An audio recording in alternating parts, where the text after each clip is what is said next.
Oh, are we gonna have anyone from the police department here tonight? He informed me that he would be here. I do not know why he is not currently. Okay. Maybe he's at the library. So we still need some adjustment on the camera. A little bit. You guys are live. We still need adjustment on the camera.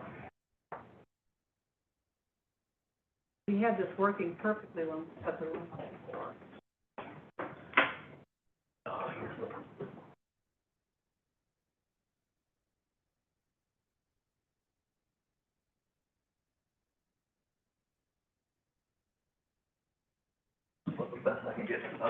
Okay, good enough. Thanks so much, Colin, I appreciate that. Okay. All right, that being said, I would like to call the Wednesday, October 1st, 2025 Public Safety and Licensing Committee to order. We want to do roll call, or would we like to introduce ourselves? What's the preference of the committee? We can introduce ourselves, something like that. Like that, okay. We'll start down with Alder Fraser. Hi, I'm Alder Fraser, First District. Nathan Pavan, Alderman for the 15th District. Samuel Pete, Alderman, 10th District. Renee Kelly, Alderman for the 13th District. Andy Widener, Alderman, 6th District. Assistant City Attorney Ian Pomplin. Jerome Casper, Customer Service. Tony Zabala, Customer Service, Clerk's Department. Thank you. All right, first item on the agenda is to approve the minutes from our last meeting, which was September 10th. Move to approve. Second. We have a motion and a second to approve those minutes. Any corrections, additions, subtractions? Seeing none, all those in favor say aye. Aye. Opposed? Motion passes. We'll turn it over to the clerk's office to read the items. Over here. Sorry.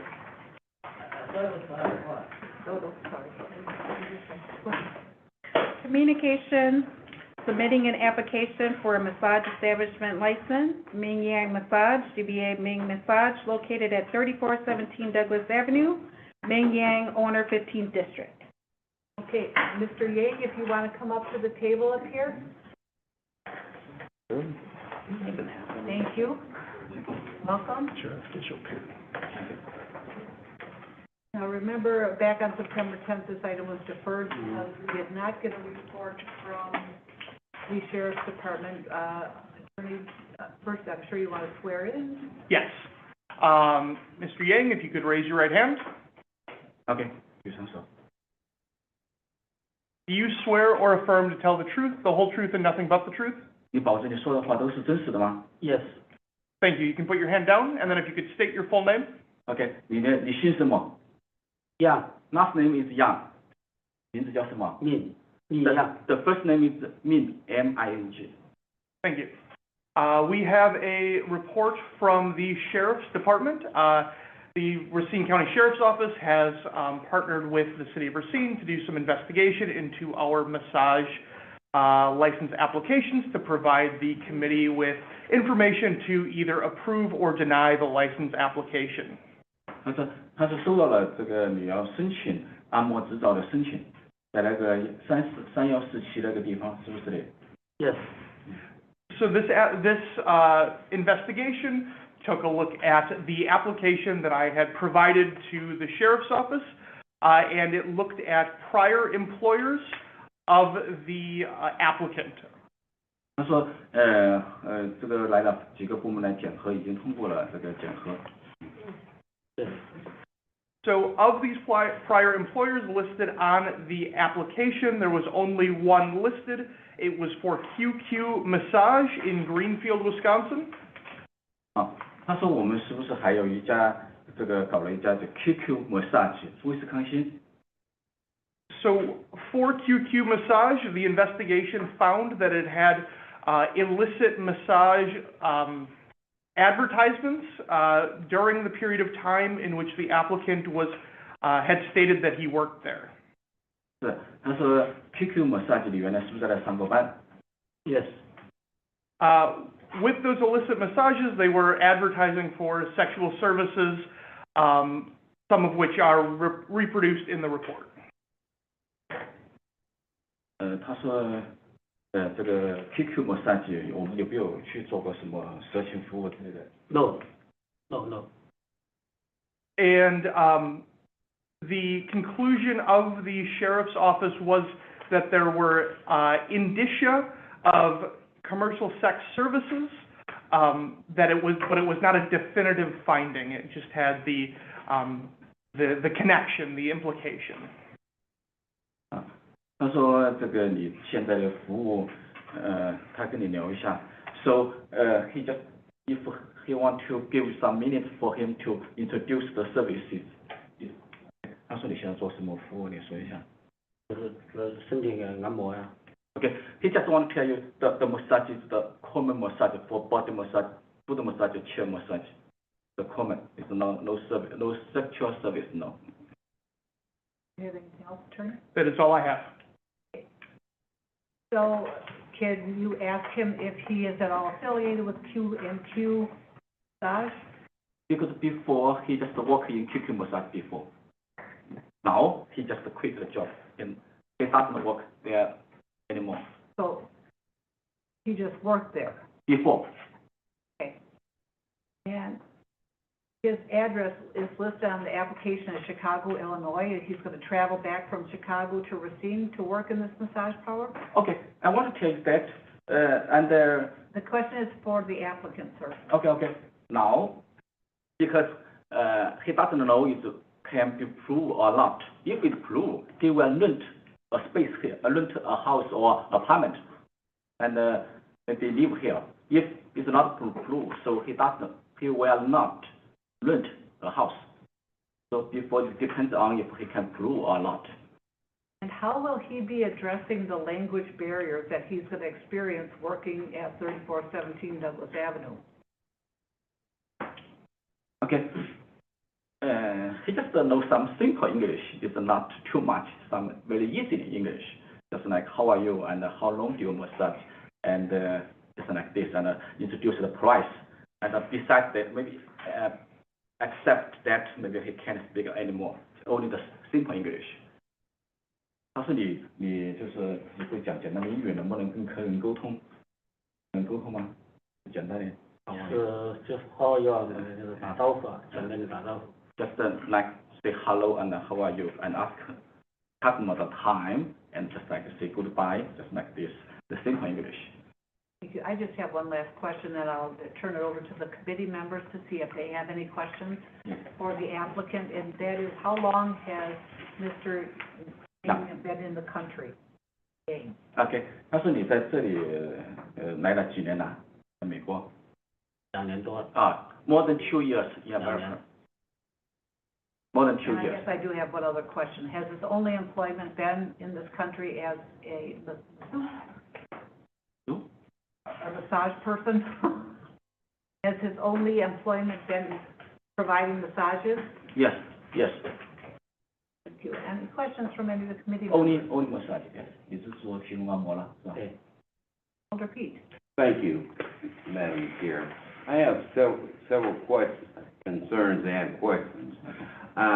First of all, this committee is charged with making sure that we make good choices in our decisions to grant license, because the name of the committee is Public Service and Safety, Public Licensing and Safety. Like there's a process to acquire a license, there's a process if there were violations and we tried to revoke the license. Yes. This is our opportunity to communicate with you, understand what the business plan is, what your expectations are, and what the community's expectations are, yours and ours. And now, with that said, well, I'll let you address that, but I'm not done yet. Okay. 他说就算把执照给你了，如果你不守纪律，那个执照迟早会跟你取消掉。他说你要明白这里。Yes, what though? I'm sorry about the language barrier, but I don't understand. I'm sorry, I'm not trying to be rude, but I just didn't understand that. Okay, he just want to tell you that if he just get approved, he will just obey all the rules in Russian. If he just disobey the rules, you can revoke his business license. Okay, let's get to another point here. Okay. Again, I wouldn't hold someone else accountable because of a job or position they had. I understand that this is his only job since he's been in the United States, correct? 他说你在美国是不是唯一就是做了按摩，还是现在做兼职什么工作兼职跑车？Okay. Uber He said besides the massage, he also do Uber. Okay. Now, the reason I asked that question is because I'm not clear on whether or not he had knowledge of the other accusations or things on the sheriff's department about the advertisement for illegal activities. Was he aware of that? I'm not saying, I don't want to hold him responsible for being in a employment if he didn't know what was going on. Was he a part of it? I don't know that, based on what I've heard so far. OK， 他说这个生意好与不好，你会不会在这里一直都搞下去，还是说这个你会继续搞其他的工作？你就说一下你主要是搞什么工作现在？现在主要是肯定我是要肯定是走下去，坚持走下去。Okay. He said if he can prove that he was merely to run the operation this business, and if had spare time, he will want to Uber and Lyft. I understand that, but that doesn't answer, my question is simple. Yes. Number one, was he aware of the illegal activities, and did he have play any part in it? Was he involved in it? OK， 他说你会不会一直在遵纪守法做合法的业务 Yes. He said he want to legally for the activity. Legally activity. So he did not know, I don't want to put words in your mouth. Yeah. Was he aware of the activity that was going on?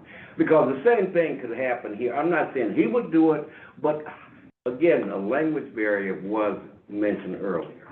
But how is he going to manage that activity? I'm asking two questions. My first question has never been answered. Was he involved, aware of the illegal activity in his last place of employment? That's the first part. The second part is how can he prevent that from happening here? 他说这个你怎么才能使这个业务能够坚持下去，能够发展下去？这个业务就是意思是那个友好的服务啊。He said he will keep on working here and provide good service and just train the employees and massage well, just like this, to develop the business. I will yield, but I'm still not sure of my questions have not been answered. Okay, sorry for that. Very sorry for that. Mrs. Alter Kelly? I have a couple questions. Yes. So the name, I'm a little confused just reading through this report from the sheriff's office. So first name is Ming or Yang? Oh, yes, good question. The first name is Min, last name is Yang. Yang is the last name, first name is Min. Okay, so as I'm reading through this report, it has a reference to a yin yang. Yes. Is that a pseudonym, or does he also reference himself as Ying as well? Oh, he just want to do Min massage. Yes, the whole name is Min Yang, but the business name is Min massage. Okay. Min. So currently in Illinois, when you submitted the application, you provided an Illinois ID card only. So I'm not sure how you're getting around. I'm a little confused with the name, I guess, too. And so this QQ was the only place that you've worked? 他说那个 QQ 那个18是不是你就在那里上过班？你是在上班？我是在上2个月班的。Yes. He said he works in a QQ spa, but now he just quit the job for the Uber driver now. He's an Uber driver? No, he's an Uber driver. Did I get that right? That he's an You have a Uber driver's driver? license? Huh? You have a driver's license? Yeah. Yes. Okay, I'm good. Alder Pavone, you have some questions? Yes, so previously this where he was employed was located in Greenfield, right? Mm. So was he traveling from Chicago to Greenfield every day? Oh,